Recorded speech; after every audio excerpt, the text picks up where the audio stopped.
ఏ సమస్యకి ఎలాంటి పరిష్కారాలతో మొదలుపెడతారు? ముందు మందులు వేస్తామా? లైఫ్ స్టైల్ కరెక్షన్ అవుతుందా? లేక ఒక పాయింట్ అయ్యాక తప్పనిసరిగా ఇంకా స్టెంట్ వేయక తప్పదంటారా? మోస్ట్ ఆఫ్ ది టైమ్స్ ఇప్పుడు హార్ట్ అటాక్‌తో వచ్చినప్పుడు కంపల్సరీగా we have to go for the primary angioplasty. వాళ్ళకు వెసెల్ ఓపెన్ చేసి స్టెంట్ పెట్టాల్సిన అవసరం అయితే ఏర్పడుతుంది. అట్లా కాకుండా చెస్ట్ పెయిన్ అని వచ్చినప్పుడు వాళ్ళకు రెగ్యులర్‌గా మనము సిస్టమాటిక్‌గా ఎవాల్యుయేట్ చేస్తాము. సిస్టమాటిక్‌గా ఎవాల్యుయేట్ చేశాక will keep him on the medical therapy first.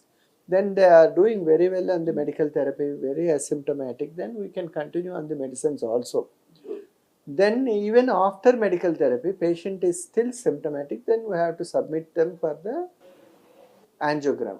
మనము వాళ్ళకు మందులన్నీ ఇచ్చాక కూడా వాళ్ళు సిమ్టమాటిక్గా ఉంటే, అంటే హార్ట్ అటాక్తో వచ్చిన వెంటనే వాళ్ళకు స్టెంట్ వేయడం అయితే తప్పనిసరి, యాంజియోప్లాస్టీ చేసి చేయడం అయితే తప్పనిసరి. అట్లా కాకుండా వాళ్ళు నొప్పితో వచ్చినప్పుడు మనం వాళ్ళని త్వరగా ఎవాల్యుయేట్ చేశాక హార్ట్ ప్రాబ్లం ఉంది అంటే మందులతో స్టార్ట్ చేస్తాము.